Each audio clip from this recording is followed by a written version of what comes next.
जय गोमाता, जय गोमाता अशा घोषणा सुरू झाल्या. त्यांना काय कळलं ना काय झालं, आणि भात भात भात भात मारायला चालू केलं. अरे ते कत्तलखाना बंद करा ना, तिथं छापा मारा ना. कत्तलखाने सुरूच आहेत. ते काय आम्ही सांगितलंय का सुरू करायला? शेतकऱ्यांनी संघाच्या मुशीतून राष्ट्रप्रेम जपणारा माणूस खऱ्या अर्थानं निर्माण होतो. परंतु आज गोवंश हत्याबद्दल जो कायदा आहे त्या कायद्याचा आधार घेऊन आणि हिंदुत्वाचा झूल पांघरून मी म्हणेल, हिंदुत्व असणाऱ्या माणसांनाच त्रास दिला जातोय हा इथं प्रश्न आहे. तालुक्याला जनावरं खरेदी केंद्र सरकार मान्य सुरू करा, सरकारनं घ्यावं, पैसे आम्हाला द्यावं.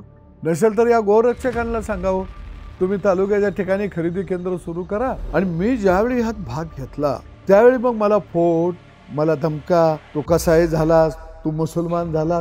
जे मुंबईमध्ये राहत आहेत, पुण्यामध्ये राहत आहेत, प्लॉटमध्ये राहत आहेत, ज्यांनी फक्त शोची कुत्री आणि मांजरं पाळली, काय ती गायांच्या विषयी प्रेम आणि मुख्य जनावरांविषयी प्रेम त्यांना उपळून आलेले आहे. तथाकथित गोरक्षक हे गाड्या अडवायला लागले, मार द्यायला लागले, फोडायला लागले. त्याच्यामुळं भाकड गायच्या किमती शून्य झाल्या. म्हणजे ज्या भाकड गायला 30,000 40,000 रुपये मिळायचं, त्याच्यात शेतकरी 25-30 हजार रुपये घालून नवी गाय घ्यायचा. आज ते शून्यावरती आलं. ह्या गोशाळा म्हणजे जनावरांचे तुरुंग आहेत. त्या तुरुंगामध्ये शेतकऱ्यांनी आपली जनावरं ढकलायची. तुमची सत्ता एक खालपासून वरपर्यंत डबल इंजिन, ट्रिपल इंजिन. तुम्ही म्हटला तर मुख्यमंत्री पण, पंतप्रधान पण, हे सगळं विचारायचे. असं असताना सदाभाऊंना आंदोलन का करावं लागते?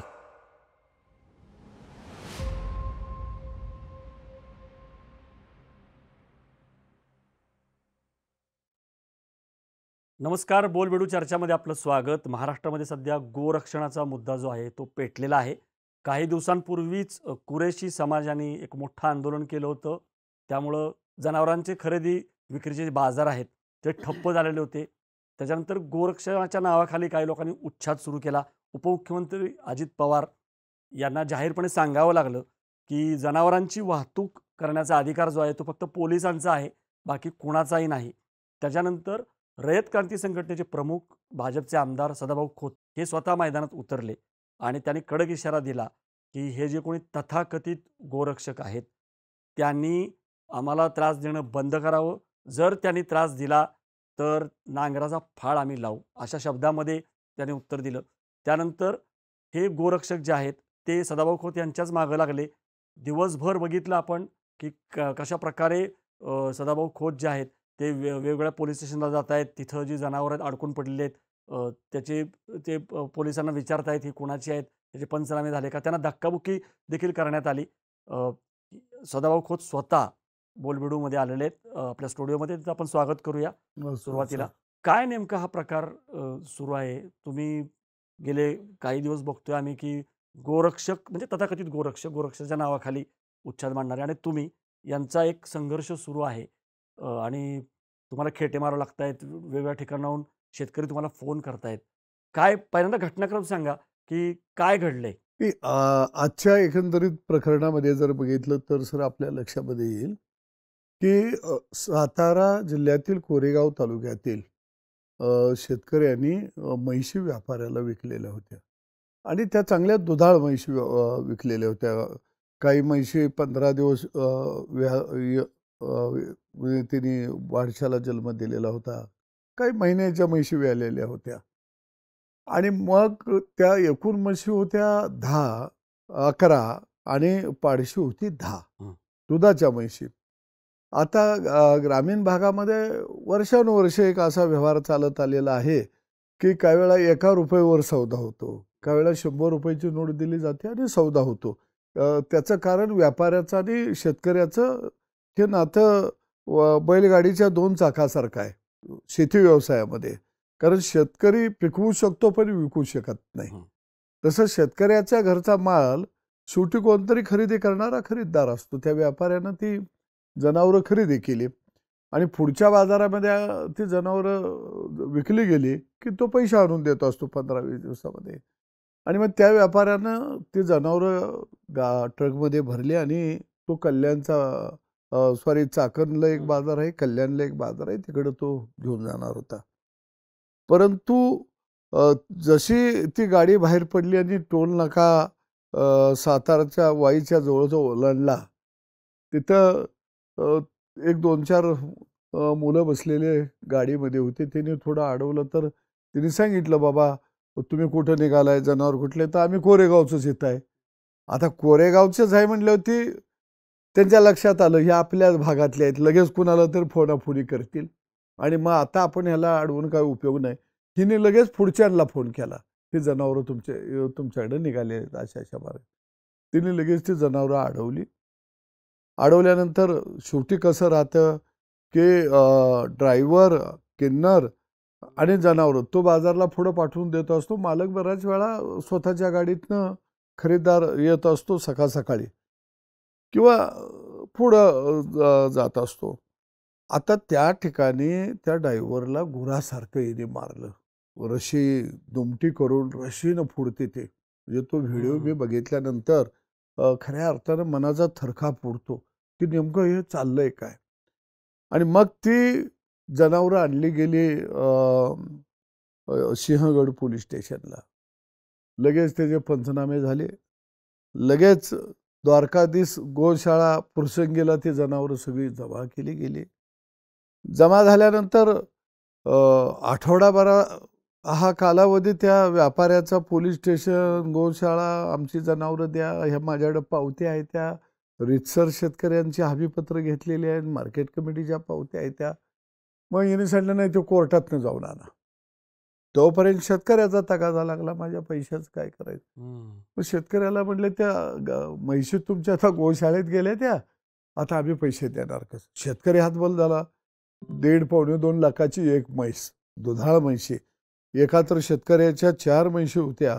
2.25 लाखाने व्यवहार झाला. तर मगाशी त्या म्हैशी त्या गोट्यात नाहीत असं बघितल्याबरोबर त्या गोशाळेत त्याला दिसल्या नाहीत म्हैशी. त्याचा BP वाढला. त्याला आम्हाला लगेच हॉस्पिटलला जमा करावं लागलं. म्हणजे एवढी वाईट परिस्थिती निर्माण झाली. आणि मग कोर्टाचा आदेश घेतला. कोर्टानं सांगितलं मुद्देमाल परत देऊन टाकावा.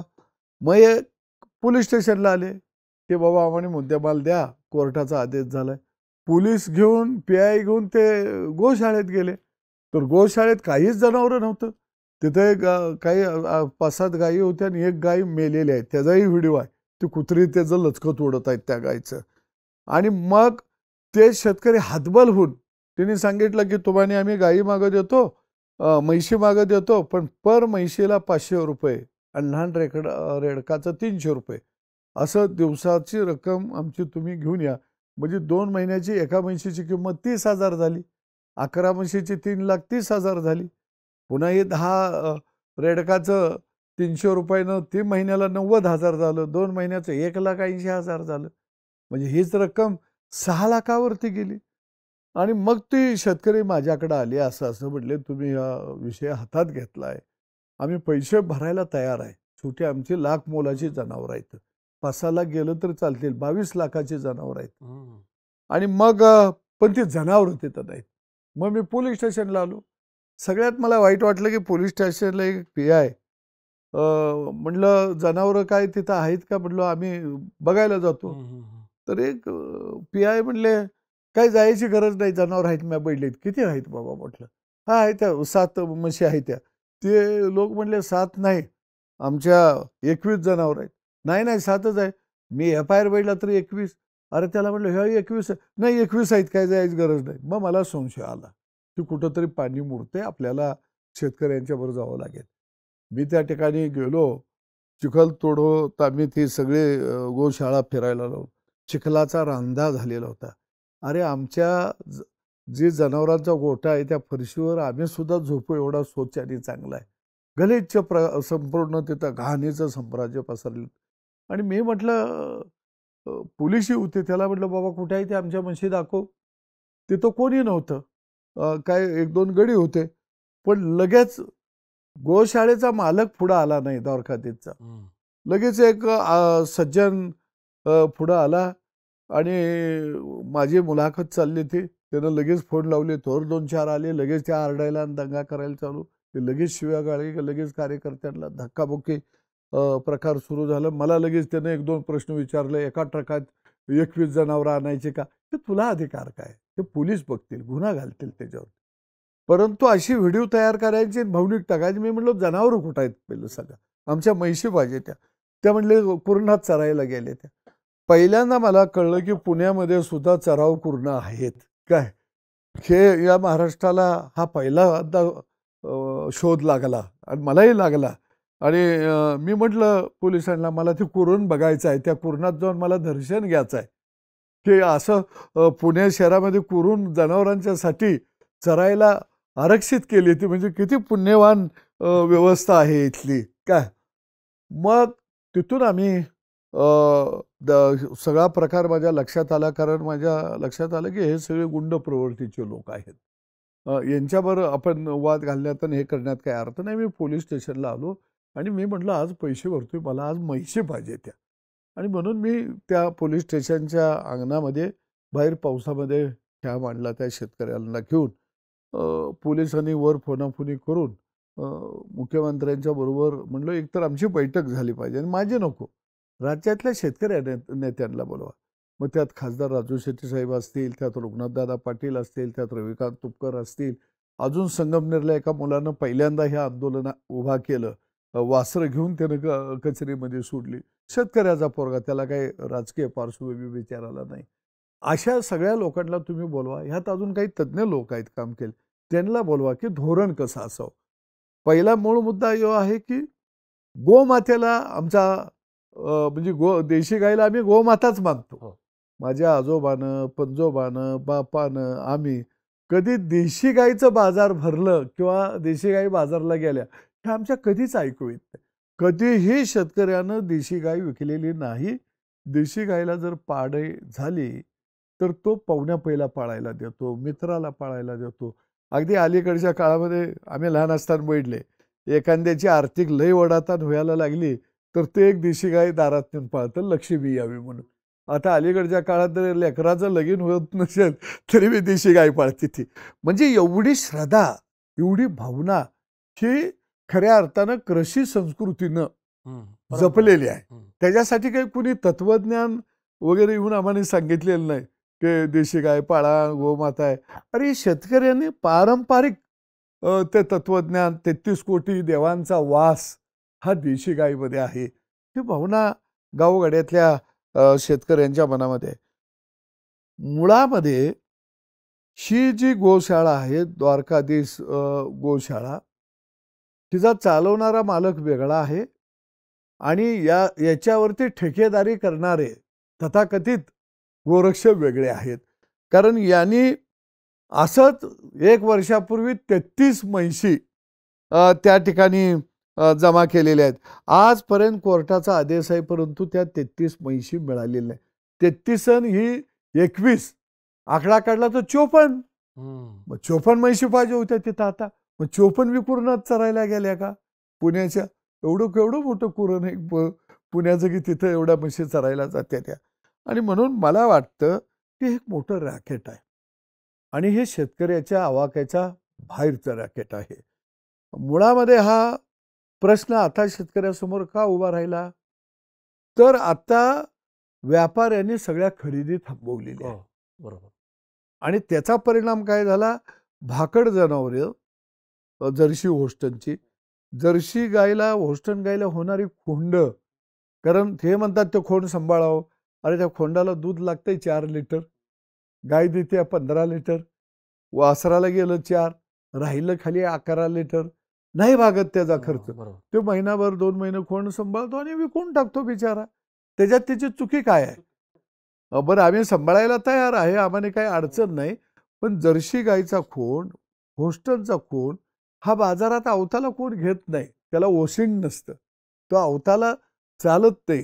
कारण ती जी गाय आहे ती दुधासाठी निर्मिती झालेली असती. तिला पशुखाद्य दिलं जातं, इतर आजारी होऊ नये म्हणून तिला औषधं दिली जातात. त्यामुळं तो खोंड त्या ताकदीचा नसतो, तो आऊत नाही वडत. जसा देशी गायचा बैल, देशी वाहनाच्या ज्या गाय आहेत त्याचा बैल हा अवतासाठी आहे. देशी गायी शेतकऱ्याच्या गोठ्याला होत्या त्या दुधासाठी नव्हत्या. तिच्यापोटी जन्माला येणारा खोंड हा अवताला चालेल, किंवा आपण अलीकडं बैलगाड्यांची शर्यती, त्याचंही मी आंदोलन केलं. का केलं आंदोलन? त्याच्यामागं आमचं अर्थशास्त्र होतं. काय अर्थशास्त्र होतं? की खिलार गाय जर वाचायची असेल, तिचं अस्तित्व राहायचं असेल, तर तिची उपयोगितता असणं गरजेचं आहे. तिच्या पोटी जन्माला येणारा खोंड हा शर्यतीला चालला, तर शेतकऱ्याला 2-3 वर्षातनं एक जरी खोंड झाला, तर तो खोंड 5 लाखापासून 10 लाखापर्यंत जातो. म्हणजे 5 एकरवाल्या शेतकऱ्याला 5 वर्षाचं उत्पन्न, नफा एका खोंडात मिळत असतो. हे अर्थशास्त्र आहे. अलीकडं अवताला बैल बंद झाली कारण यांत्रिकीकरण झालं. तसं गावातल्या देशी गायी सुद्धा संख्या कमी झाली. पूर्वी प्रत्येक शेतकऱ्याच्या घरामध्ये 2, 3, 4 देशी गायी असायच्या. आता गावामध्ये 10-15% लोकांच्याकडे देशी गायी आहेत. अगदी आम्ही लहानपणी बघायचं, आमच्या गोठ्यामध्ये 2 बैल होती, 4 देशी गायी होत्या. आता बैलांची संख्या माझ्या गावात 200च्या वर होती. माझं गाव काय 200 घराचं, म्हणजे घरटी बैल असल्यासारखं होतं. आज माझ्या गावामध्ये खचून 10 ते 15 बैल राहिली. याचं कारण काय? यांत्रिकीकरणामुळं तिची गरज नाही आता राहिली. आणि म्हणून देशी गायीविषयी निश्चित आमच्या मनामध्ये प्रेम आहे, आदरभाव आहे. परंतु आजची एकंदरीत जर परिस्थिती बघितली, जे आपण म्हणतो धवल क्रांती झाली. ती धवल क्रांती का झाली? तर आपल्याला पुरेसं खायला दूध मिळालं पाहिजे. आणि म्हणून आपण दुधाळ जातींची पैदास केली. परदेशामधून काही ब्रीड आपल्याकडे आलं, त्याच्यावर संशोधन झालं आणि एक गाय 33 लिटर दूध देणारी सुद्धा आपण खऱ्या अर्थानं निर्माण केली. परंतु तिच्या पोटी होणारा खोंड, त्याची विल्हेवाट लावायची आज व्यवस्था नाही. ती गाय जर गाभण जात नसेल, काही शारीरिक प्रॉब्लेम झालं, तर ती विकायचं म्हटलं तर प्रॉब्लेम आहे. विकायला रस्त्यावर आणली तर गाड्या फोडल्या जाते, त्या मारहाण केली जाते.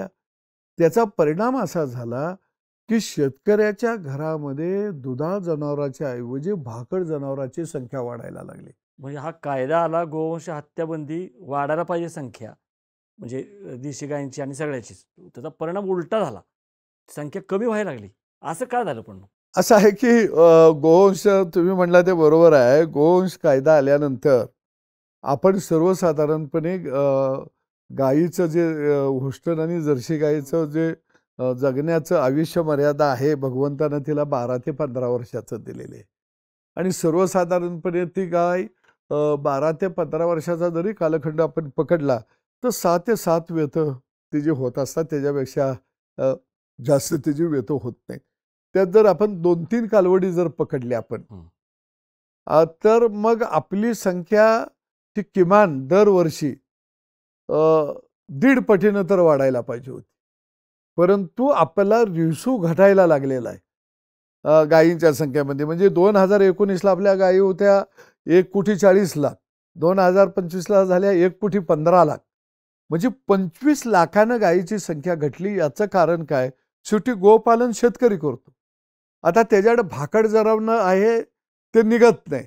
आणि प्रत्येकाची एक मर्यादा ठरली आहे शेतकऱ्याची. म्हणजे माझा 10 गायीचा गोठा आहे, माझ्याकडे जागा तेवढीच आहे, मी ज्यादा वाढवू शकत नाही. मग भाकड गाय आणि नवीन आणलेली गाय, याचा ताळमेळ मला पशुखाद्याचा घालायचा असेल, तिच्यावरचा खर्च मला झेपत नाही. कारण तेवढा चारा पाणी माझ्याकडे उपलब्ध पाहिजे. विकत घेऊन चारा पाणी दुधाचा व्यवसाय 100% करायला गेलं तर निश्चितपणानं तो परवडत नाही. अशा सगळ्या कठीण परिस्थितीमधून शेतकरी जातो. एक गोष्ट तुम्ही लक्षात घ्या की भाकड गाय जर आमच्या गोठ्यातून गेल्या असत्या, तर त्याच्या जागेवरती नवीन दुधाळ गायी आल्या असत्या. म्हणजे गायीची संख्या वाढली असती आणि दुसऱ्या बाजूला दुधाचंही उत्पादन वाढलं असतं. आता एक अर्थशास्त्र काही लोकांना का समजत नाही मला माहीत नाही. शेतकऱ्याला किंवा पशुपालन करणाऱ्या कोणत्याही व्यक्तीला दुधातून गायीच्या उत्पन्न मिळतं 65%. आणि ती गाय नंतर ज्यावेळी तो विकतो त्यावेळी त्यातून उत्पन्न मिळतं 35%. हे अर्थशास्त्र आहे. लक्षात आलं का तुमच्या? आता हे अर्थशास्त्र कोलमडलं. म्हणजे तथाकथित गोरक्षक हे गाड्या अडवायला लागले, मार द्यायला लागले, फोडायला लागले. त्याच्यामुळं भाकड गायच्या किमती शून्य झाल्या. म्हणजे ज्या भाकड गायला 30,000 40,000 रुपये मिळायचं, त्याच्यात शेतकरी 25-30 हजार रुपये घालून नवी गाय घ्यायचा. आज ते शून्यावरती आलं. जनावरांची संख्या वाढल्यामुळं अतिरिक्त गोठ्यामध्ये तो कालवड जन्माला आली की कुणाला तरी द्यायला लागला. आता जो माणूस कालवड घेऊन जातो बिचारा, त्याला आईचं दूध तिच्या नाही मिळालं तर ती कालवड जवळजवळ 80% ती दगवते. कारण तिचा जो काही नॅचरली परमेश्वरानं तिचं शरीर असं बनवलंय की आईचं जेनेटिक ज्याला आपण म्हणतो जे गुणसूत्र आहे, ती त्या कालवडीला तेच दूध काही काळ पचणार, आईचंच दूध, कारण ती आईच्या पोटामध्ये वाढलेली असते. बाहेरचं दूध जर त्या कालवडीला आपण द्यायला गेलो तर पचलच ह्याची गॅरंटी नाही. त्यामुळे ती संख्या आपली घटली. दुसऱ्या बाजूला काही तरुण पिढी ज्याला आपण आता सुशिक्षित बेकार म्हणू, जास्त शिक्षण झालं, नोकरी नाही, तर ते काय करायचे, माझ्या 10 गाय आहेत, माझ्या गोठ्यात एक 4-5 कालवडी जन्माला आल्या तर माझ्याकडे ठेवायची अडचण, पालनपोषणची अडचण. मग मी त्या जे कोण कालवडी जोपासत आहे त्याला आम्ही कालवडी तशाच देते. गाव पातळीवर आजही ती रूढी आहे. मग ते काय करतात, अशा 4-5 कालवडी घ्यायच्या आणि 2-2.5 वर्ष त्याला जपायचं. 2-2.5 वर्षानं ती गाभण जाते. गाभण गेली की 3-3.5 वर्षानं 70-80 हजार रुपये येते. असेही काही व्यवसाय करणारे तरुण पिढी आज या व्यवसायामध्ये. पण आता ती बी कालवड घेऊन जात नाही ना, कारण कालवडीला जतन करायला 40-1 हजार खर्च घालायचा गाभण होस्तोपर्यंत, आणि नंतर बाजारला घेऊन गेलं तर पुन्हा मार खायचा, पुन्हा भाव मिळेल अशी जी गॅरंटी नाही. आज गायीचा भाव 1.5 लाखापर्यंत गेला होता, तो आज दुधाळ गायीचा भाव 40-50 हजार रुपये वरती आला. म्हणजे आर्थिक बजेट गावगाड्यातल्या शेतकऱ्याचं 100% तर कोलॅप्स झालं. पण म्हैशी पाळाव्या, बाजारला न्याव्या, तरी तो म्हैशीला सुद्धा हा फटका बसायला लागला. सगळे अडवून मारामारी करायला लागले, पैसे घ्यायला लागले. आणि ज्या काही गोशाळा आहेत, मी तर म्हणन की ह्या गोशाळा म्हणजे जनावरांचे तुरुंग आहेत. त्या तुरुंगामध्ये शेतकऱ्यांनी आपली जनावरं ढकलायची. व एकदा त्या तुरुंगात निदान माणूस तुरुंगात गेल्यानंतर कोर्टानं त्याला जामीन दिला तर तो बाहेर तरी येऊ शकतो. पण हिथं जामीन जरी मिळाला जनावराला तर ते जनावर 100% बाहेर येऊ शकत नाही. पण तिथं म्हणतं की गोशाळांना अनुदान दिलं जातं, मग तिथं त्यांना चांगला चारा किंवा काहीच व्यवस्था नाही. तुम्ही तुरुंग म्हणताय, म्हणजे अनुदान द्या, ते सरकारचं तर घेतातच. पण इथं राहील ते, म्हणजे तुझी गाय मी सांभाळली म्हणून दिवसाला 500 रुपये लावतात, महिन्याला 15,000 झालं. समजा ती गाय कोर्टाचा निकाल लागायला वर्ष लागलं तर त्या गायचं झालं 1,80,000 रुपये. आता ती 80,000ची गाय 1,80,000 शेतकरी कसा भरेल? नाही भरू शकत. त्यांनाही माहिती आहे आताही भरत नाही. त्यामुळं त्याचा बाजार तेच करून टाकते ती परस्पर. याच्यामध्ये माझं एक मागणं आहे की समजा गायी जप्त केल्या, म्हैशी जप्त केल्या, सरकारनं या कायद्यामध्ये दुरुस्त करायला पाहिजे. ह्या गायी परत, ह्या म्हैशी जोपर्यंत निकाल लागत नाही तोपर्यंत त्या म्हैशी, त्या गायी त्या शेतकऱ्याला परत दिल्या पाहिजे, किंवा जो पालन पोषण करतोय त्याला परत दिल्या पाहिजे. मग निकाल काय, तुम्हाला काही दंड करायचा असेल तर करा, त्यावेळी न्यायालय तो भरो आम्ही दंड. परंतु ह्यो कसला दंड, का अत्यंत वाईट आहे का. आणि म्हणून निश्चितपणानं एक म्हशीच्या बाबतीत मी सांगितलं, असं सगळ्या जनावरांच्या बाबतीत व्हायला लागलंय, संख्या घटायला लागली. तर हे राज्याच्या दृष्टीनं हितकारक आहे असं मला वाटत नाही. दुग्ध व्यवसाय हा आता शेतीचा जोडधंदा राहिला नाही, तो मुख्य धंदा झालाय. शेतकऱ्याच्या घरामध्ये 10 दिवसाला पैसे हे फक्त आता दुधाच्याच माध्यमातून येतात. दुसरं कुठलंही माध्यम नाही की शेतकऱ्याला, शेतमजुराला 10 दिवसाला त्याच्या घरामध्ये पैसे येतील. आणि म्हणून मला वाटतं की सरकारनं या कायदा बनवता असताना कायदा ज्याच्यासाठी आपण बनवत आहे त्याला विश्वासात घ्यायला पाहिजे होतं. म्हणजे गोपालकाला, पशुपालकाला विश्वासात घेतलं पाहिजे. भावनिकतेवर कायदा बनवून चालत नाही. कारण भावनिकतेवर जर आपण कायदा बनवायला गेलो तर हा व्यवसायच मरेल. तुम्हाला मी खरं सांगतो, हा बरोबर. मोठा धोका आहे हा व्यवसाय जर मिळाला होता. तुम्ही तरुण पिढीला, शेतीत राहणाऱ्या तरुण पिढीला हाताला काम देणार कसं? एका बाजूला सेंद्रिय शेतीचं तत्वज्ञान बरोबर. आपण मांडतोय. होय. मग सेंद्रिय शेतीला जर आमच्याकडं पशुधनच नसेल, बरोबर. तर तुम्ही सेंद्रिय शेती करणार कशी? म्हणजे मूळच चुकलेलं आहे, की हा गोवंश हत्याबंदी कायदा जो आहे, तो ज्यांनी कधी गायी पाळलेल्या नाहीत, ज्यांचा गायीच्या शेणामोताशी संबंध नाही, जे दूध काढत नाहीत, त्यांची भाबडी श्रद्धा आहे, की बाबा गाय ही पवित्र आहे, गायीच्या पोटामध्ये 33 कोटी देव आहेत. त्यांच्या श्रद्धेपोटी हा कायदा आला. तुम्ही असं म्हणताय, की जे खरे गोपालक आहेत, पशुपालक आहेत, जे गायींना सांभाळतात, आपल्या ह्याच्यासारखं त्यांना चारा घालतात, त्यांना वाढवतात, त्यांना विश्वासात घेतलेला नाही. मुळात असा जो कायदा आहे, हा पालक हत्याच कायदा म्हणायला पाहिजे याला. ह्याच्यामुळे शेतकऱ्याचीच वाट लागली. काय आहे, चांगला मुद्दा तुम्ही घेतला. शरद जोशीने 1995ला हा कायदा ज्यावेळी काही सुधारित आला, त्यावेळी त्याने म्हणलं होतं की गोवंश हत्याबंदी कायदा नव्हे, हा गोपालक हत्याबंदी कायदा आहे.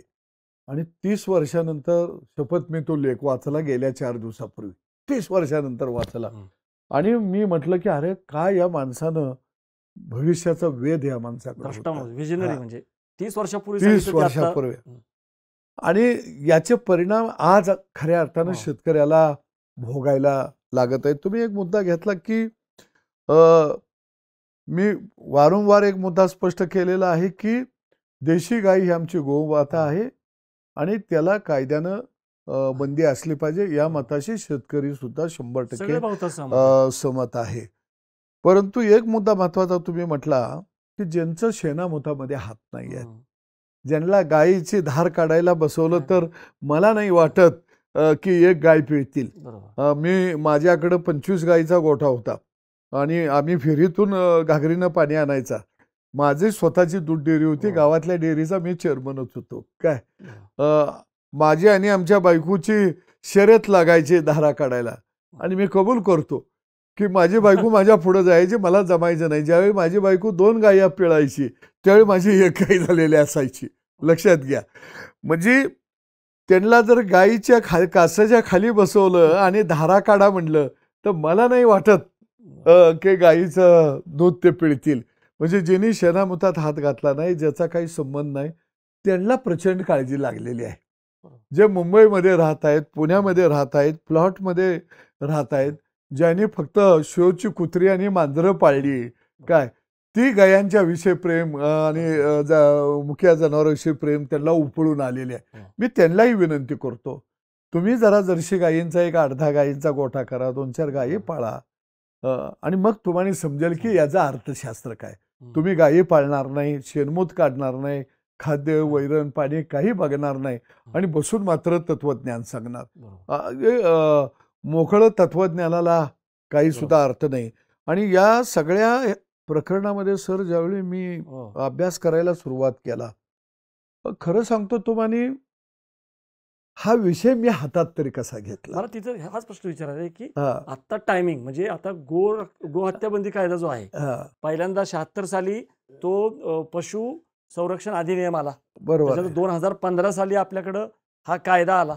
आणि इथं आठवण करू इच्छितो मी की पंतप्रधान मोदी स्वतः नरेंद्र मोदी 2015 साली मन की बात मध्ये काय म्हटले होते, तर हे गोरक्षणाच्या नावाखाली तथाकथित आहेत, हे दिवसा गोरक्षक असतात आणि रात्री खंडणीखोर असतात, हे पंतप्रधान मोदी म्हटलेले आहेत. तुम्ही पण आता जे म्हणताय की हे तथाकथित गोरक्षक आहेत, हे कोण आहेत, हे काय, म्हणजे तुम्ही प्रश्न हा पडलाय की सदाभाऊ खोत यांनी आत्ता हा का उचलला प्रश्न. इतके वर्ष जर गोरक्षण कायदा आहे त्याच्या नावाखाली हे सगळे उच्छाद मांडतायत. प्रश्न काही लोक विचारतात की अजित पवारांनी मध्ये जे सांगितलं की वाहनं जी आहेत ती तपासाचा अधिकार या गोरक्षकांना देऊ नका, फक्त पोलिसांनी तपासा, मग तुमची एंट्री झालेली आहे. तर असं काय आहे की सदाभाऊ खोत यांना आत्ता ह्याची जाणीव झाली. एक मुद्दा घेतला तुम्ही मोदी साहेबांचा. मी खऱ्या अर्थानं मोदी साहेबांचे एका गोष्टीसाठी अभिनंदन करेन की अमेरिकेला आपलं दुग्धजन्य पदार्थ भारतामध्ये विकायचे होते मोठ्या प्रमाणामध्ये आणि शेतमाल, परंतु त्यांनी त्याला मान्यता दिली नाही, कारण मी माझ्या शेतकऱ्यांच्या पाठीशी राहणार. म्हटले. खरंच मी त्यांचं स्वागत आणि अभिनंदन या ठिकाणी करतो. दुसरा मुद्दा की मोदी साहेबांनी मटण निर्यातीमध्ये, बीफ निर्यातीमध्ये हिंदुस्थान हा नंबर 1 वरती आहे. माझ्याकडे एक आकडा आहे, तुम्हाला मी या ठिकाणी सांगेन की जवळजवळ आपण गाई म्हैशीचं 3,81,727 मेट्रिक टन ही 24-25 मध्ये आपण मांस निर्यात केलेले आहे. आणि शेळी मेंढीचं आपण 3,500 मेट्रिक टन केलेलं आहे. ते थोडंच आहे. म्हणजे किती परकीय चलन यातून मिळाले. आणि मोदी साहेबांची वाक्य आहेत की माझा देश याच्यामध्ये. पंतप्रधान व्हायच्या आधी ते म्हटले होते की माझे काही जैन मित्र आहेत जे ह्याच्यामध्ये निर्यातदार आहेत. स्वतः मोदी म्हणतायत. तुम्ही जसं म्हणताय की एक बळकट अर्थव्यवस्था होऊ शकते. मग काय म्हणजे आम्हाला इथं हे सांगा की हे नेक्सस काय आहे? म्हणजे हे गोरक्षक, गोशाळा ह्यांचं काय नेमकं चालतं? आणि मग काय आहे ह्याच्यामध्ये मला ज्यावेळी मी तुम्ही म्हणला की मी आलो कसा ह्याच्यामध्ये, कायदा तर एवढा जुना आहे. त्याच्यामध्ये बदल 95ला झाले, 15ला झाले. पण कसं असतंय तुम्हाला मी सांगू का, एखादा आजार झाला त्या दिवशी होतो, त्या दिवशी त्याचं रूप दिसत नाही. तो हळूहळू हळूहळू हळूहळू वाढायला लागतो. तसं सुरुवातीला शेतकऱ्यांना आम्हाने त्या आजार झालाय असं वाटलंच नाही. काय होतंय आम्ही त्याच्याकडे दुर्लक्ष केलं. पण प्रत्यक्षात आता ज्यावेळी झळ बसायला लागली शेतकऱ्यांना, कशी बसायला लागली की जनावरं विकायला जाता येईना आणि कोण घ्यायला येईना झाले. तुळजापूरला 2 दिवसापूर्वी एका शेतकऱ्याची गाय गोठ्यामध्ये मैत झाली. ती गाय भाकड होती, गाभण जात नव्हती, पण दृष्टपुष्ट होती. तुम्हाला पटणार नाही, त्या व्यापाऱ्यानं ती गाय 65,000ला मागितली. मग गाय केवढी आणि कशी असेल बघा. आणि हा सगळा कालवा उठल्यावर त्या व्यापाऱ्यानं फोन केला की बाबा मी तुझी गाय नेऊ शकत नाही, बाहेर फार वातावरण खराब आहे. तिची मुलगी दवाखान्यामध्ये ॲडमिट आहे. म्हणजे किती भयानक चित्र आहे. आणि काय धर्मसंयोग म्हणा, काय त्याचं नशीब म्हणा, ती गाय महिनाभरात गोठ्यामध्ये मरण पावली. तो शेवटी 30,000ला घेऊन जा म्हणला तरी ते गाय घेऊन गेला नाही. 40,000 रुपये दवाखान्याचं बिल झालं. ते बिचारा माझ्याकडे थोडं बिल कमी करा, माझी गाय बी मेली. म्हणजे त्याच्या डोळ्यामध्ये पाणी होतं की अत्यंत भयानक आहे. आणि मला त्यावेळी एवढे, मी कबूल करतो, मी असं म्हणणार नाही, त्यावेळी मला एवढं त्याच्यातली सिरियसलापणा काही आला नाही. व्यापाऱ्यांनी नेलं नाही म्हटलं, मी काही फार त्याच्यात चौकस बुद्धीत गेलो नाही.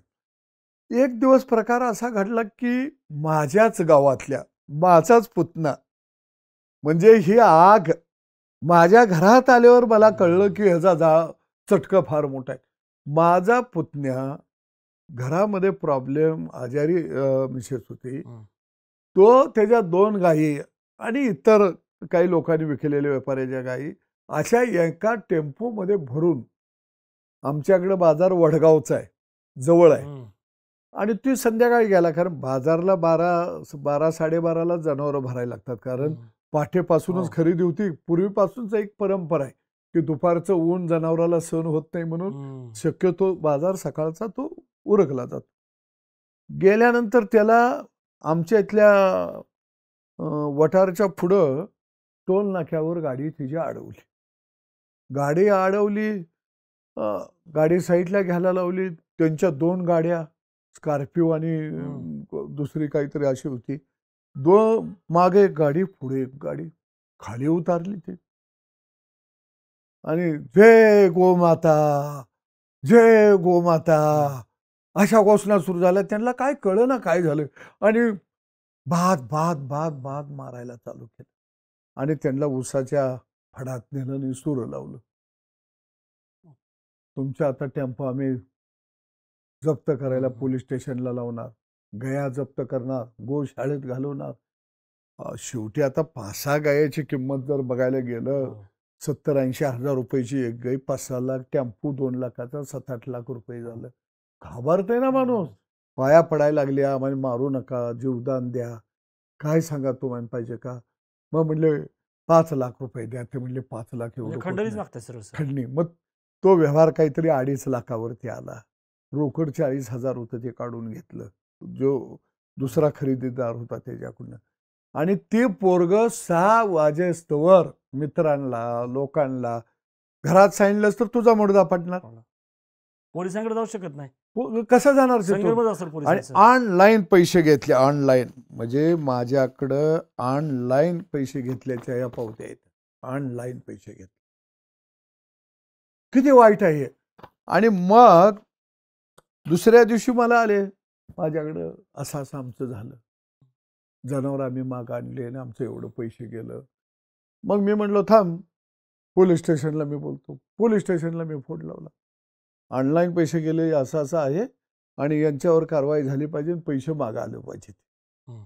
असं झालं म्हटल्याबरोबर 1 तासात त्याला फोन. तो म्हणला घरात जातो, आवर्तून जातो पोलीस स्टेशनला. भाऊ याद राख, तू पोलीस स्टेशनला आला असता गोळ्या घालीन तुला, पाक घर तुझं संपवून. त्याचा रात्रीचा झालेला प्रकार, त्याच्यामुळं मनामध्ये त्याच्या दहशत तयार झाली. ते नाही आला पोलीस स्टेशनला. मग मी त्याच्या भावाला घेऊन गेलो. भावाला फोन लावला त्यानं, व्हिडिओ कॉल केला. तू जर तिथं कंप्लेंट दाखल केलीस तर माझ्या हातात ही रशी आहे, मी गळफास घेऊन मरणार. त्यांच्यावर कंप्लेंट करू नको. ते सगळे 307 वाले वेगवेगळे गुन्ह्याचे लोक आहेत, गुन्हेगार लोक आहेत, तडेपार लोक आहेत. आपल्याला असं म्हटलं ते सदाभाऊ खूप खरं आहे का, की हे जे कोणी गोरक्षणाच्या नावाखाली गुंडगिरी करतात, मारहाण करतात, खंडणी मागतात, हे संघ परिवारामधले विश्व हिंदू परिषद बजरंग दल यांच्या छत्रछायेखाली आहेत असा आरोप होतो. यात तथ्य आहे का? तुम्हाला काय आढळलंय? आणि तुम्ही मगाशी असं वाटतं की पुण्यामुंबईचे हे सगळे लोक आहेत, जे कॉर्पोरेट ऑफिस आहेत त्यांचे, थोडं कळलं पाहिजे महाराष्ट्राला. नाही, मला काय वाटतंय काय नेमकं कोण आहे ते? संघाच्या मुशीतून राष्ट्रप्रेम जपणारा माणूस खऱ्या अर्थानं निर्माण होतो. परंतु आज या कायद्याचा आधार घेऊन, गोवंश हत्याबंदी जो कायदा आहे त्या कायद्याचा आधार घेऊन आणि हिंदुत्वाचा झूल पांघरून मी म्हणेन, हिंदुत्व असणाऱ्या माणसांनाच त्रास दिला जातोय हा इथं प्रश्न आहे. शेतकरी हिंदूच आहे. हा, शेतकरी हिंदूच आहे आणि हा त्याला त्रास दिला जातोय, हा खऱ्या अर्थानं तो प्रश्न आहे. आता मी हा प्रश्न हातात मग मी याची धाकता तपासली आणि मग मी ह्याचा अभ्यास सुरू केला. मग मी ह्याच्यावर बाईट दिल्या, ह्यांच्यावर गुन्हा झालं आणि मग मला राज्यभरातून शेतकऱ्यांचा फोन यायला लागला, राज्यभरातून. मग मला समजलं की व्यापाऱ्याने 2 महिने झालं खरेदी बंद केली आहे. मग मला शेतकऱ्याने सांगोल्यातल्या सांगितलं की आम्हाने गायला झालेले खोंड आम्ही सांगोल्याच्या बाजारात भाव सोडून दिले. कुत्र्याने लचकं तोडलं हो त्या मुक्या प्राण्याचं. आत्ता सुद्धा खोंड झालेली जंगलात लोक सोडून द्यायला लागलेले आहेत. म्हणजे त्याची किती भयांत आहे ही नंतर खऱ्या अर्थानं त्याच्यामध्ये दिसून आली. आणि मी ज्यावेळी ह्यात भाग घेतला त्यावेळी मग मला फोड, मला धमका, तो कसाही झालास, तू मुसलमान झालास. म्हणजे मी मराठा समाजात जन्माला आलो, हिंदू आहे, हिंदू संस्कृती जपतो, ते सगळं माझं गेलं एका विषयावर मी बोलल्याबरोबर.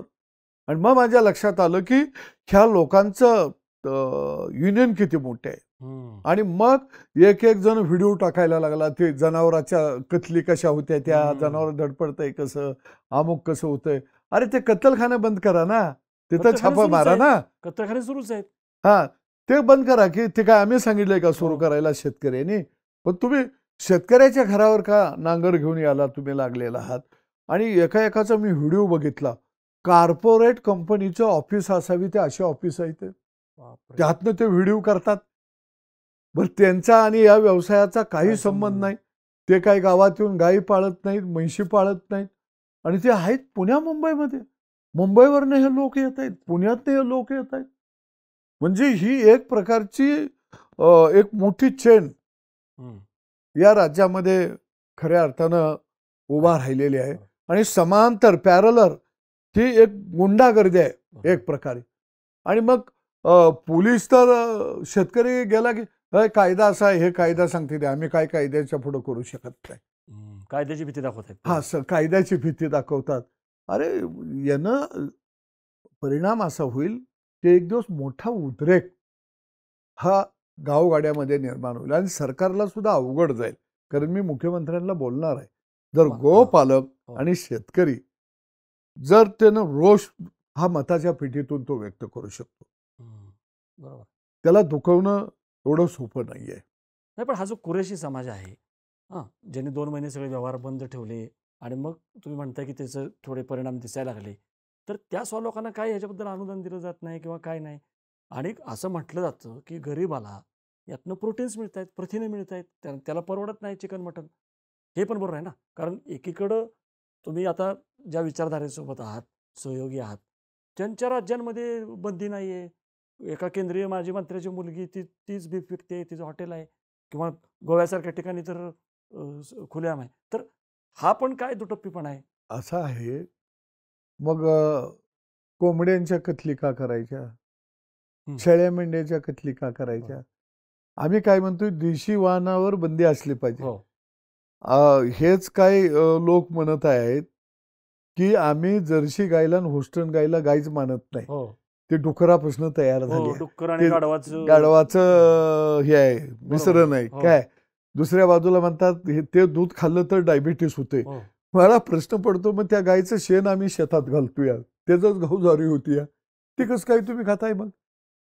लक्षात आलं का? हो. ठीक आहे बाबा, ते त्यांना मान्य आहे. हो. मग तुम्ही जर ती डुकरापासून गाढवापासून झाली असेल, गाय तयार झाली असेल, तर ती का अडवायला लागलाय डुकर आणि गाढवाला तुम्ही? हो. अडवायला नाही पाहिजे नाही तुम्ही. म्हणजे एका बाजूला असा युक्तिवाद करायचा, दुसऱ्या बाजूला त्याला हाल करून मारलंय म्हणतंय म्हणून तसा युक्तिवाद करायचा. म्हणजे दोन्ही बाजूला मग एक काम करावं, माझं मत आहे सरकारनं. जनावरांचं बाजार या राज्यामध्ये सुरू का केलं? त्याच्यात जर जनावरं विकायची नाहीत, बरोबर, तर नेमकं आम्ही काय कुत्री मांजरं विकायची का? बरोबर. एक तर सरकारनं, मी या मतावर आता आलोय, की जनावरांचं बाजार 100% बंद करा. मटण निर्यात 100% बंद करा. तुम्ही शेळा बोकड्याचं मटण तर देऊ शकत नाही एवढं, तेवढी उत्पत्ती नाही आपल्याकडं. ते 100%च बंद करूया. आणि ते बंद झालं आपोआप, की जनावरं पाळायचं शेतकरी बी बंद होईल. नसेल तर सरकारनं काय करावं, या भाकड गायी म्हशी आम्ही विकत आहे किंवा आम्ही दुधाळ बी विकत आहे, तर खरेदी केंद्र जसे सोयाबीनचं हरभऱ्याचं खरेदी केंद्र आहे, तसं तालुक्याला जनावरं खरेदी केंद्र सरकार मान्य सुरू करावं. आणि सरकारनं घ्यावं, पैसे आम्हाला द्यावं. नसेल तर या गोरक्षकांना सांगावं, तुम्ही तालुक्याच्या ठिकाणी खरेदी केंद्र सुरू करा, शेतकरी येऊन तुम्हाला देतील. ते म्हणतील म्हातारं झाल्यावर आई वडिलाला तुम्ही असंच करता का? अरे बाबा, जीवम काय एक म्हण आहे, जीवन जीवन से, म्हणजे एक जीव दुसऱ्या जीवापासून पुढं जात असतो तिची भूक भागवत. आई वडिलाला अजून तरी आमची संस्कृती या मंडळींना सांगायची, अजून तरी आम्ही वृद्धाश्रम मध्ये ठेवत नाही. एवढी तरी संस्कृती गावगाड्यामध्ये आम्ही निश्चितपणानं जपलेली आहे. आणि देशी वाण कुठल्या गायला म्हणायचं? ज्या गायला वशिंड आहे त्या गायला आपण देशी म्हणतो. म्हणजे मराठवाड्यात गेला तर कंदारी वगैरे, लाल कंदारी वगैरे वेगळी आहे. आपल्याकडे दुष्काळ पट्ट्यामध्ये पश्चिम महाराष्ट्रात गेला तर खिल्लार जात आहे. अशी प्रत्येक भागाचा एक ती ठेवण आहे. ती ठेवण गीर देशी गायीमध्ये आहे. अरे ते आम्ही जपतोच ना राजानो, ते आम्ही जपत नाही असं कोण म्हटलं? पण जगामध्ये अशी बंदी कुठंच नाही. म्हणजे याचा अर्थ जग सगळं येडं आहे आणि आम्हीच फक्त शहाणे आहोत का? म्हणून मला वाटतं, नसेल सरकारला हे मान्य, तर गाय जात ही शेतकऱ्यांनी पाळू नये. बरोबर, कायदाच करून टाका ना. महाराष्ट्राचं किती नुकसान झालं याच्यामुळे?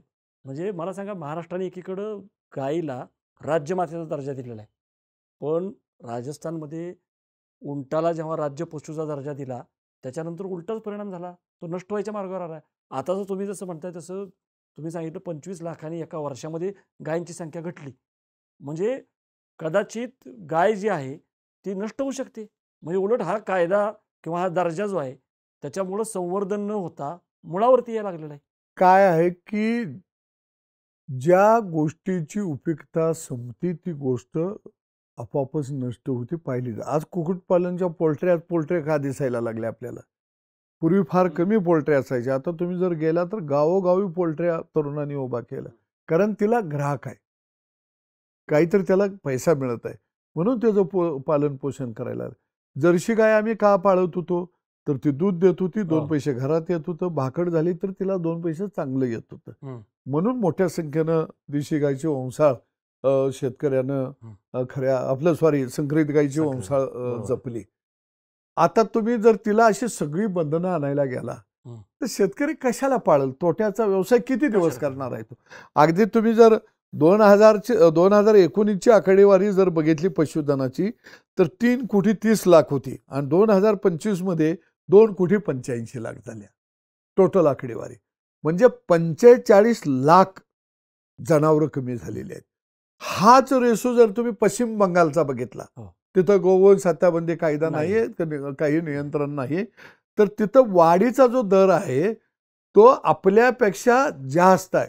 म्हणजे 1,000 गायीमध्ये तिथं वाढीचा जो दर आहे तो सर्वसाधारणपणे 1,130 आहे.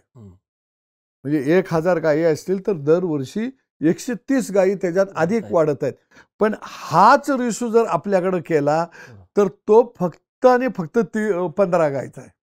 1,000 गायी असतील तर वाढीवचा रेशो फक्त 15 गायीचा आहे. जिथं कायदा नाही तिथं संख्या वाढत चालली. हा, जिथं कायदा आहे तिथं संख्या घटत चालली. जिथं कायदा आहे तिथं हा रेशो घटत चाललेला आहे.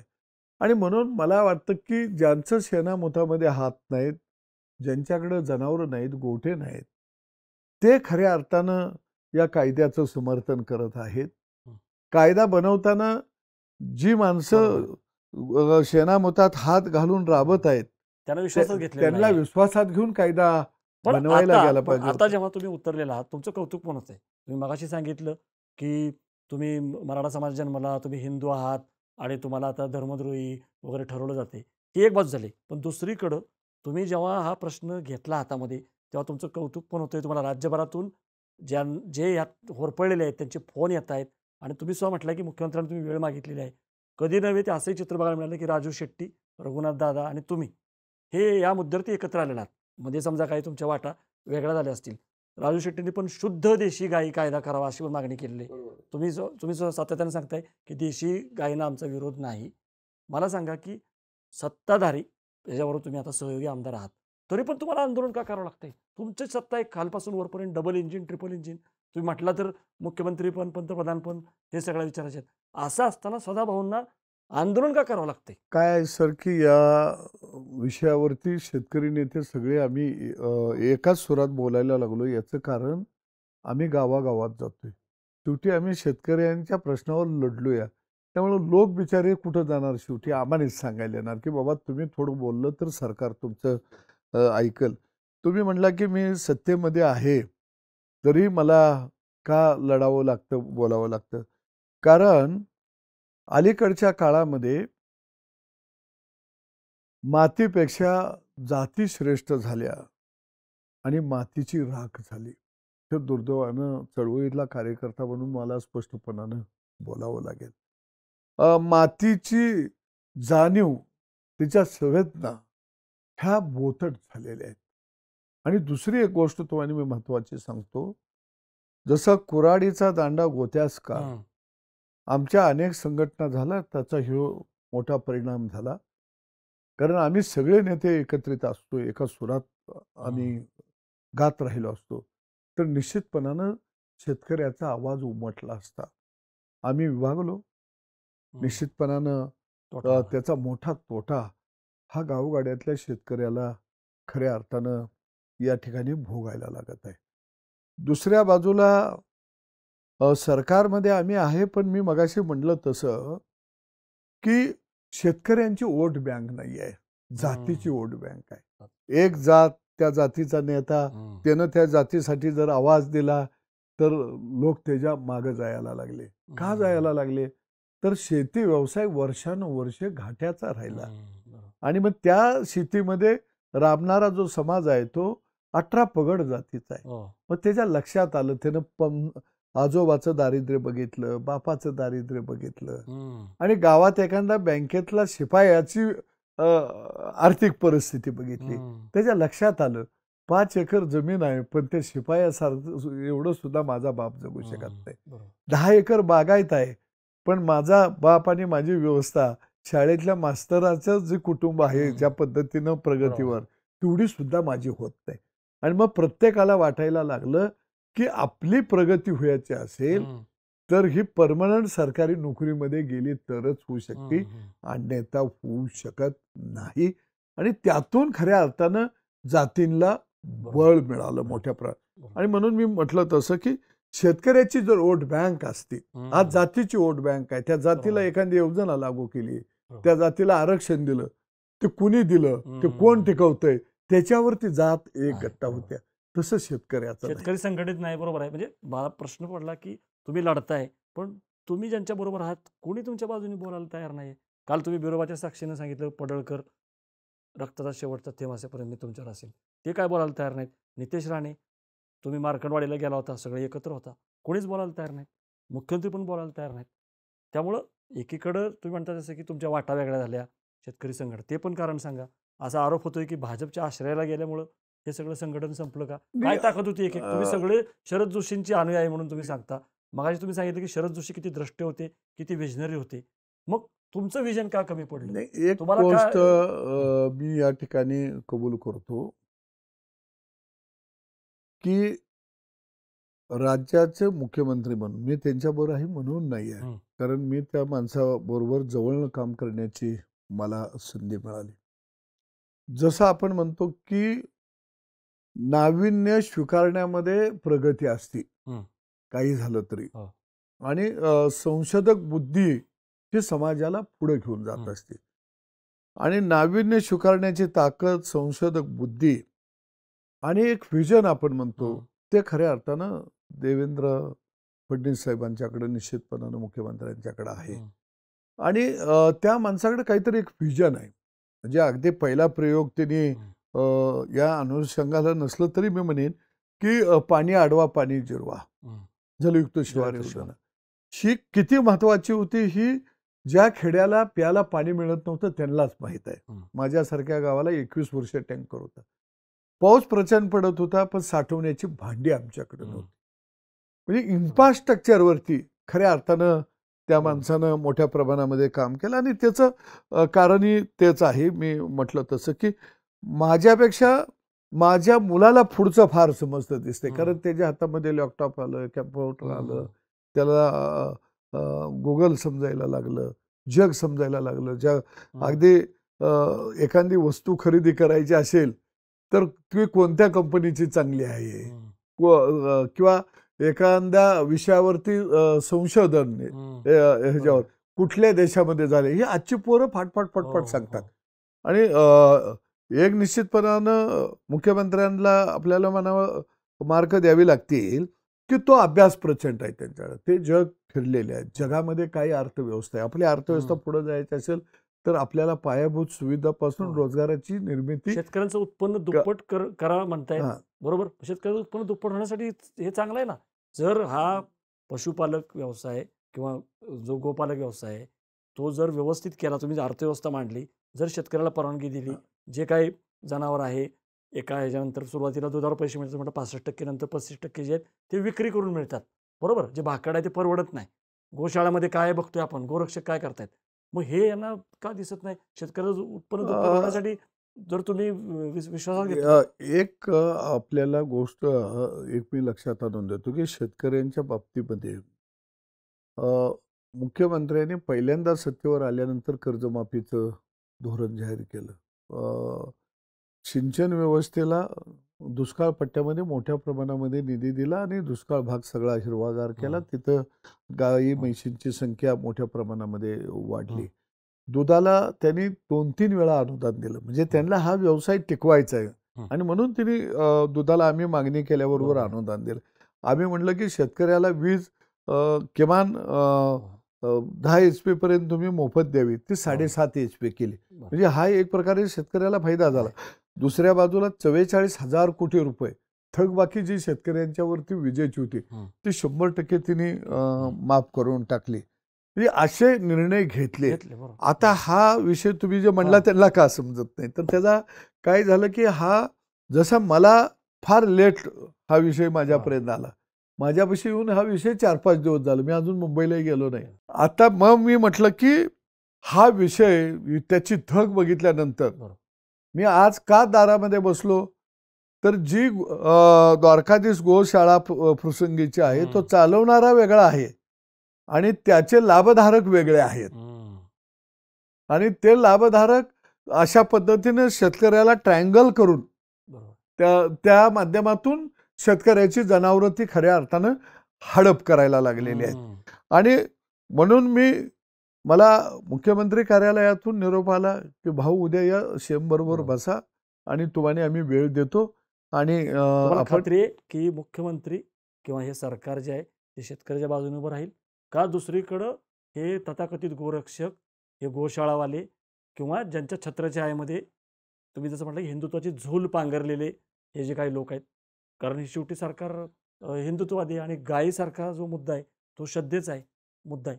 तुम्हाला वाटतंय की मुख्यमंत्री हे तुमच्या बाजूने, गोपालकांच्या बाजूने उभे राहतील? मला वाटतं की पहिल्यांदा एक क्लिअर केलं पाहिजे की गोमाता जर्सी गाईला आणि हुस्टनला बी म्हणायचं का, हे म्हणायला तयार नाहीत. त्यामुळे तो विषयच बाजूला होतोय. आणि मुख्यमंत्र्यांना बैठक ते निश्चित घेतील अशी माझी खात्री आहे. आणि मी त्या बैठकीमध्ये म्हणजे तुमचं एक लक्षात घ्या, मला काही त्याचं क्रेडिट वगैरे असली भावना माझ्या मनामध्ये नाही आहे की ह्याच्यात कसलं क्रेडिट घ्यायचं, बिचाऱ्या शेतकऱ्याला संकटातनं बाहेर काढायचं. आणि म्हणून मी वारंवार बोलताना तुमच्याजवळही बोललो आणि मी नेत्यांची नावं घेतली प्रज्वलपणात की या सगळ्यांना बोलवा. उलट मी मगाशी एका मुलाखतीमध्ये म्हटलं की मला नाही बोलवलं तरी चालेल, पण यांना बोलवा. कारण का मी म्हटलं यांना बोलवा, तर मी जे मांडत आहे, शेतकरी जे बोलत आहे तेच हे बोलणार आहेत, हा माझा विश्वास आहे. आणि यातून जर आम्ही चर्चेची दरवाजा एनकेन बंद करून टाकली तर मी तुम्हाला सांगतो की हा एक मोठा सुप्त उद्रेक हा गोपालकांच्या मनामध्ये मोठ्या प्रमाणामध्ये निर्माण होईल. फटका 2 ठिकाणी बसेल, 3 ठिकाणी बसू शकतो. कसा बसू शकतो सांगतो तुम्हाला. जो रोजगारी आहे तो शेतकऱ्याच्या शेतावर कामाला जातो, संध्याकाळी येताना वैरणीचा बिंडा घेऊन येतो. त्यानं 2 म्हशी पाळलेली असते, त्या गाई पाळलेल्या, तो नाराज होणार आहे. मूळ शेतकरी नाराज होणार आहे. आणि जी तरुण पिढी जे मोठा गाईचा गोठा करत आहेत तेही नाराज होणार आहेत. म्हणजे हिथं फटका 3 पातळीवरती आहे. म्हणजे तरुण बाजूला जाणार आहे, मजूर बाजूला जाणार आहे आणि शेतकरी सुद्धा बाजूला जाणार आहे. म्हणजे हे कुठंतरी आपल्याला याची जाणीव निश्चितपणानं ठेवावी लागेल. कारण ही संख्या मोठी आहे. अगदी माझ्याकडे मला वाटतंय 790 आणि 950 गोशाळा आहेत राज्यामध्ये. त्यांच्याकडे 2 लाख जनावर आहेत, आमच्याकडे 3 कोटी आहेत. मग 3 कोटीची बाजू घ्यायची का 2 लाख? बरोबर. का या 2 लाख सेवा करायला आलेल्यांची काळजी घ्यायची, हे महत्वाचं आहे. आणि म्हणून मी मगाशी म्हटलं या सेवा करणारा बी गोटं करून दूध धंदा करावा, सन्मानानं जगावं, कशाला या भानगडीत त्यांनी पडावं. ज्याला अगदी आमच्या कनेरी मठाला काळसिद्धेश्वर महाराज आहे, देशी वंश, वेगवेगळ्या वंश त्यांनी जतन केलाय. जाऊन बघावं ती कसं जतन करायला लागली, ती कुणाला त्रास नाही काय नाही, अशी चांगलं काम करणारी बी माणसं आहे. मला एक गंमत सांगतो, मला एक फोन आला, म्हणले सदाभाऊ हे तुम्ही बरोबर नाही, देशी गाय वंश वाचला पाहिजे. अरे मी वाचलाच पाहिजे म्हणतो. हे काय करते ती, देशी गाय मध्ये 33 कोटी देव आहेत आणि सदाभाऊ कसा सारखा वागायला लागलाय बघा. म्हणजे लोकांना भावनिक करते, ह्यांना दुसरं काही काम नाही. आणि त्यानं तर मला एवढं भारी सांगितलं की माझ्याकडे गाय आहेत, त्याचं तूप 2000 रुपयानं जातंय, पुन्हा गायचा शेणापासून मी साबण करतोय, अगरबत्ती करतोय, धूप करतोय म्हणलं, आणि त्याला एवढी मागणी आहे. मी म्हटलं माझ्या गावात या म्हटलं 2-3 हजार जनावर आहेत, तर तुला रोज टॉलीनं शेण देतो, अगरबत्त्या कर, धूप कर, साबण कर, गावाला नफा मिळवून दे, कामाला बी आम्ही तुझ्याकडे माणसं पाठवून देतो नोकरीला. अरे आपला साबण शेणाचा साबण खपायला लागलाय म्हणून. म्हणजे काय नेमकं हे कुणीकडे निघाले ते. पण तुम्हाला जे करायचंय ते करा, आम्ही तुमच्या करण्यामध्ये अजिबात आडवं येत नाही. पण शेतकऱ्याचं जे नॅचरली जे चक्र वर्षानुवर्ष तयार आहे ते चालू आहे, त्याला तुम्ही अडथळा आणायला लागलाय. आता हे मला काय म्हणायला लागले सर, की ह्यो शेतकऱ्याच्या आडोशानं कसाईवाल्यांचं पैसे घेऊन किंवा आंदोलन करायला लागला. अरे 40 वर्ष राजानं मी चळवळीत घातलं. तुम्ही सर माझ्याबरोबर चळवळीमध्ये काम केलं. उसाच्या आंदोलन आपण 2011ची. अरे ज्या काळामध्ये आम्हाला मोटरसायकल नव्हती, अशा काळामध्ये आमचं तोंड तोफखान्यागत चाललं. वाड्यांच्या विरोधामध्ये लढलो आम्ही, गावगाड्याच्या बाजूनं. तेव्हा सुद्धा वाटलं नाही रे बाबा की आपल्याला गरीब हटायला कुणासमोर तर हात पसरावं. त्यावेळी मोठे कारखानदार होते. अनेक जण म्हणतात की जुने सदाभाऊ दिसले आम्हाला आता. अनेक जण असं म्हणले की सदाभाऊ तुमचा सगळा हा नवीन अवतार बघून तुम्ही ज्या पद्धतीने ठामपणे उतरलेला आहात या तथाकथित गोरक्षकांच्या विरुद्ध शेतकऱ्यांच्या बाजूने, एक आशा जागृत झालेली आहे. मला इथे विचारायचं आहे, तुमची आता मागणी जी आहे, आपण मुलाखतीच्या शेवटाकडे येतोय, तुमची मागणी ही हा अन्यायकारक गोवंश हत्याबंदी कायदा, जो गोपालक हत्याबंदी कायदा झालेला आहे, शरद जोशींच्या शब्दात तुम्ही पण सांगताय, तो रद्द करावा पूर्णपणे, अशी मागणी आहे का? तुम्ही काही सुचवताय उपाय की बाबा हा कायदा राहून सुद्धा हे करता येईल? धोरणात्मक, तुम्ही मला शब्द वापरला की धोरणात्मक निर्णय घ्यायची वेळ आलेली आहे. काय धोरण असावं? हे अनुदान जे आहे ते गोशाळांना देऊ नये, शेतकऱ्यांना द्यावं का? शेतकऱ्यांना त्यांची जी जनावर आहे तो विकण्याचा अधिकार द्यावा का? हे जे वाहतुकीच्या नावाखाली तपासणी करतात गोरक्षक आणि पोलिसांची जी मिलीभगत असते, हे थांबावं. तुम्ही उपाय काय सुचवताय? उपाय असा आहे सर, याच्यामध्ये म्हणजे पहिला सांगा, कायदा रद्द करावा ही मागणी आहे का? नाही, गोवंश हत्या कायदा बंदी या कायद्यामध्ये दुरुस्ती करावं म्हणतो. कारण हे गोरक्षकांनी माझ्या आपल्या माध्यमातून खऱ्या अर्थानं हात जोडून हे माझं मी काय बोलतोय हे ऐकून घेतलं तर, समजून घेतलं तर फार चांगलं. म्हणजे मी कायदा रद्द करा असं म्हणलेलं नाही. कायदा ठेवा, पण त्या कायद्यामध्ये दुरुस्ती करा. त्या कायद्यामध्ये पहिली दुरुस्त असं करा, जी आमचं देशी वाण आहे गायीमध्ये, मग वेगवेगळ्या त्याच्यातले प्रकार आहेत, त्या देशी वाणाला आम्ही आजी गोमाता मानतो आणि त्याला गोमाता म्हणून देशाचा दर्जा द्यावा. हा एक भाग झाला दुरुस्तीचा. देशी वाण सोडून जे संकरित वाण आहे हे या कायद्याच्या कचाट्यातून तुम्ही बाजूला काढा. तिसरी मागणी आहे की गाडी तपासण्याचा अधिकार हा पोलिसांना असला पाहिजे. जर पोलिसांची जागा जर आम्ही घालायला लागलो तर उद्या मग आम्ही लायसनच्या गाड्या बी येणार जाणारी, तुला लायसन आहे का, मला दाखव, हे दाखव. आणि या कायद्यामध्ये शेतकऱ्याने गाय जर बाजारला घेऊन जायचं असेल तर कंपार्टमेंट असलं पाहिजे गायीला. आता गाय जर कंपार्टमेंटमध्ये ठेवली तर तिचं शिंग कुठे ठेवायची? शिंग लांब असतात, ते कुठे ठेवणार? ते घोडा ठेवता येतो कंपार्टमेंटमध्ये. दुसरं एक त्याच्यामध्ये असं आचरण घातलंय की 25 डिग्री तापमान असलं पाहिजे. अरे मग त्याला इशी लावायला लागेल. 25 डिग्री तापमान असू कसं शकणार? तिसरी एक त्याच्यामध्ये अशी आचरट भाग घातलेला आहे की ती गाय बाजारला किंवा विकायला नेता असताना तंद दुरुस्त आहे असं डॉक्टरचं सर्टिफिकेट लागेल.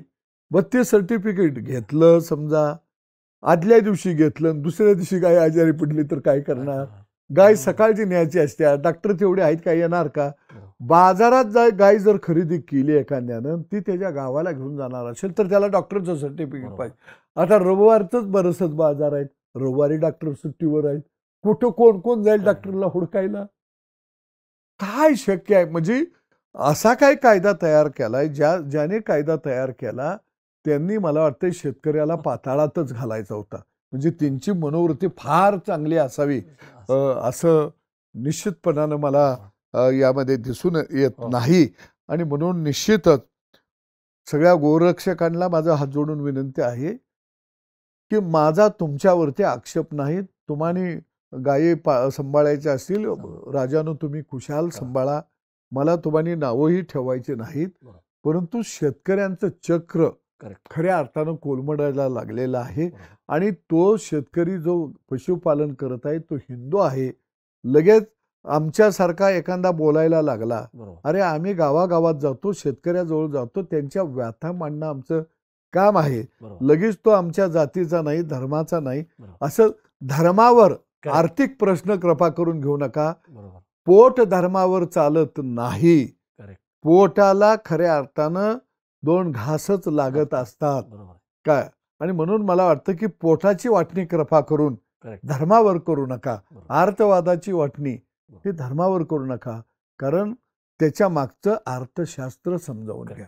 खूप धन्यवाद सदाभाऊ. तुम्ही सविस्तरपणे हा मुद्दा जो आहे तो मांडलेला आहे. हा कायदा कसा जाचक आहे, परंतु कायदा रद्द न करता याच्यामधल्या ज्या त्रुटी आहेत त्या कशा दूर करता येतील. तुम्ही फक्त प्रश्न मांडलेले नाहीत, तुम्ही उपायही सुचवलेले आहेत. आणि शेतकरी जो आहे, जो कसा कोलमडून पडेल, उद्रेक व्हायला लागलेला आहे, कशा पद्धतीनं तथाकथित गोरक्षक ह्याचा गैरफायदा घेत आहेत. गोशाळांची काय अवस्था आहे, काही निवडक सोडल्या तर तेही तुम्ही सांगितलं. व्यापारी किंवा शेतकरी कसे भयभीत आहेत तेही तुम्ही सांगितलं. आणि सरकारने याचा विचार करून ह्याच्यामध्ये संशोधन करावं, दुरुस्ती करावी. सर हां. मी एकच मिनिट घेतो की आपल्या बोल भिडू हो. या चॅनेलच्या माध्यमातून खऱ्या अर्थानं गावगाड्यामध्ये शेणामुतात राबणाऱ्या शेतकऱ्याचा, माझ्या माईमाऊलीचा प्रश्न तुम्ही ऐरणीवरती आणला, घेतला.